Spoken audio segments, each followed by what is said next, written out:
Quando a gente fala sobre gerenciamento de mudanças, é importante pensar numa informação histórica que eu acho bem interessante. Nós, pelo menos eu, como experiência profissional, comecei a falar de gestão de mudanças em 98. E naquela ocasião esse assunto causava bastante estranheza. Me lembro que quando a gente recebeu o portfólio da empresa que nós representávamos no Brasil, falando que era para falar sobre esse assunto, e fomos deparados com o tema, ninguém entendeu direito o que era aquilo, demorou para cair a ficha. Daí quando chegou, aí bastante tempo depois chegou a questão dos processos de gestão de mudanças propriamente ditos, né, conforme era para ser implementados na época lá da Sarbanes-Oxley, o pessoal teve bastante dificuldade para poder entender. Isso se dá, toda essa estranheza, dificuldade de poder entender, dificuldade para poder implementar a gestão de mudanças, por conta da abrangência desse tipo de gerenciamento. Olha na definição, falando que o objetivo da gestão de mudanças é garantir a implementação de modo controlado de todo tipo de adição, modificação ou remoção que tem a ver com atividades de negócio. Isso precisa ser acompanhado com documentação, que tem que trazer uma avaliação, tem que ter uma tabela de priorização, tem que ter um conjunto de elementos de teste, um conjunto de regras de implementação, de documentação de apoio, tudo isso para permitir que a autorização seja dada com consciência, que seja possível dar planejamento. Nos desafios corporativos, eu pessoalmente considero a gestão de mudanças das mais complexas que tem, né, por conta de todos esses detalhes. Toda empresa, das familiares, pequenas, das médias e grandes, elas têm uma certa liturgia. Existe um conjunto de padrões que a empresa precisa administrar e precisa reconhecer. Os prazos, a garantia e a qualidade e os custos são melhor gerenciados quando você tem uma efetiva gestão de mudanças. Como a gestão de mudanças, a gente viu no slide anterior, ela pressupõe você ter uma série de controles de negócio bastante esclarecidos, você tende a, quando implementa uma mudança, ter uma elevação do nível da qualidade do negócio de um modo geral.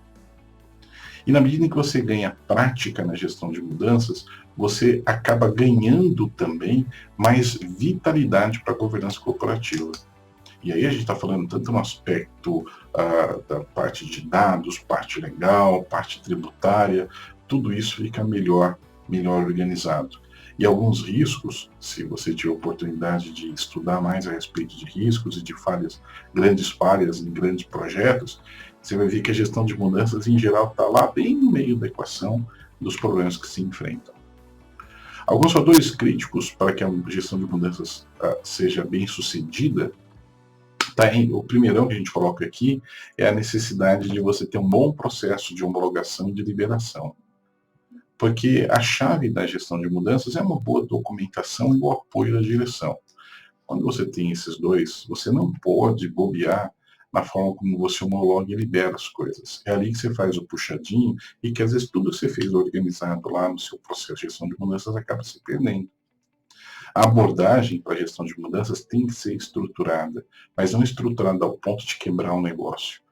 Ela precisa ter um grau de identidade do negócio, mas também um grau de padronização, que permita que um observador externo consiga enxergar esses cuidados.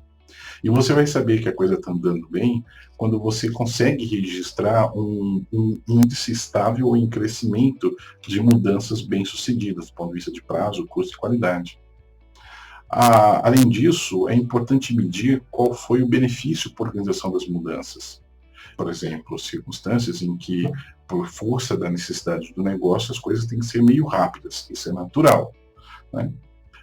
Só que depois que passou aquele momento de implantação, está respondendo à demanda do negócio, à demanda do mercado, por exemplo, o home office, que todo mundo teve que começar a se virar agora aqui durante esse período de pandemia, existe aquele momento em que você baixa a poeira e fala assim, vamos ver o que aconteceu. É nessa hora que o valor de uma boa gestão de mudanças ele vai aparecer. Porque você vai trazer uma série de elementos de controle que você não havia visto, porque ela vai te ajudar a medir benefícios do ponto de vista de melhorias, impactos negativos, E aí você vai trazer isso para a sua realidade corporativa por meio de um comitê que é formado para pensar nisso. Você pode estar dizendo, mas isso seria papel do comitê de qualidade. É verdade. Mas na prática, isso acaba indo para a gestão de mudanças, se ela tiver uma abordagem estruturada e for organizada nesse sentido. E aí é que está todo o valor do comitê de mudanças. Porque o comitê para gerenciamento de mudanças, ele é um comitê misto, é um dos poucos comitês que tem na organização, mas ele é fundamental, porque ele está bem no cerne da coisa, porque ele reúne todos os atores principais da organização. Fornecedores, grandes clientes, grandes fornecedores de soluções, o pessoal que realmente opera as mudanças, né? E um conjunto de notações, registros, que vão permitir que se tenha um padrão de qualidade para essas mudanças. O papel do comitê é fundamental, tanto o comitê convencional, o CAB, quanto o ECAB, que é o emergencial, são fundamentais. Você evita muito amadorismo. É uma palavra difícil de se ouvir quando a gente fala de um ambiente profissional, sobretudo um ambiente profissional de uma empresa que funciona, mas a realidade é que gestão de mudanças requer uma abordagem profissional bastante séria, tal qual qualidade, tal qual segurança da informação. É o tipo de coisa que não cabe amadorismo ou os mais ou menos, né? Porque você está trabalhando aqui é como se, pensando no corpo humano, né? A gestão de mudanças com seu comitê, seus comitês especiais, que é o caso do emergencial, ela funciona igual ao nosso sistema hormonal. Se os seus hormônios estão desbalanceados, vai ser um monte de atrapalhada aí, né? Alguma coisa não vai funcionar. Às vezes vai ser emocional, às vezes vai ser alguma coisa funcional que vai dar problema, mas espera a dor de cabeça que ela vem, né? Então, uma boa gestão de mudanças é importante para você poder ter este funcionamento normal das partes que tem que estar funcionando normalmente. Ele é aquele bastidor que vai ajustar. Dá uma olhada nessa tela, aqui você vai conseguir enxergar um pouco do que eu estou falando. Existem 3 categorias de mudanças. As mudanças padrão, a normal e emergencial. Então, o padrão, pensa lá no sistema, no seu sistema hormonal, né? É aquilo que ocorre sem nenhum tipo de ação e você não precisa parar para pensar, simplesmente funciona, né? Então, essa é a operação normal dos departamentos. Existe a normal, aquela em que você precisa parar para pensar, que ela está muito parecida com a padrão, só que essa daí você precisa da opinião de alguém, porque é um fornecedor importante, um grande cliente, essas coisas que acontecem sempre, mas que você precisa perguntar. Essas são as normais. E tem emergencial, que não temos de perguntar para ninguém, você tem que simplesmente reagir a ela, e aí você vai ter que tomar uma atitude. Né? No momento em que está tudo parado, por exemplo, foi o caso do home office. As mudanças associadas ao home office nas empresas, elas foram todas emergenciais.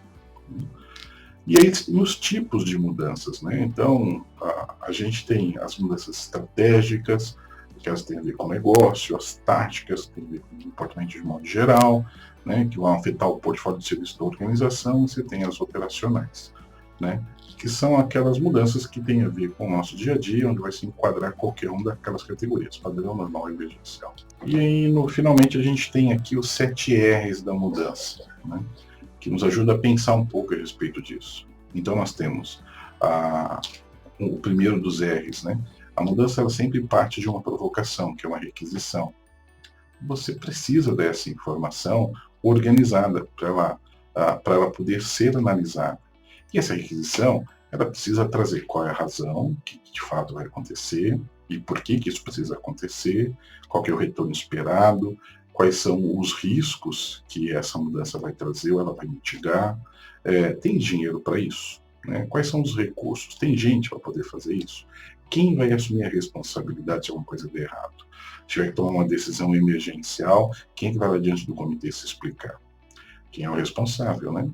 E em relação a tudo que a gente tem na empresa, outras mudanças ou coisas que já aconteceram, né? Será que essa mudança vai afetar algo que já está funcionando e que até agora eu não precisava estar preocupado com isso? São alguns aspectos que vão aparecer para a gente, quando a gente leva em consideração essa tabelinha bastante simples dos 7 R's. Bom, no resumo é isso. As mudanças elas são necessárias. Gerir as mudanças é uma atividade vital para a organização. não é fácil. A chave é apoio da direção, e esse apoio funciona baseado nos comitês, e há necessidade de uma abordagem estruturada e profissional para poder tratar esse negócio. Ela é vital para a empresa e ela pode garantir, numa época de transição e dificuldade, a sobrevivência do negócio. Eu quero agradecer a vocês pela atenção que nos deram e se precisarem de mais alguma informação, aí no vídeo você tem informação sobre como nos contatar. Muito obrigado pela audiência.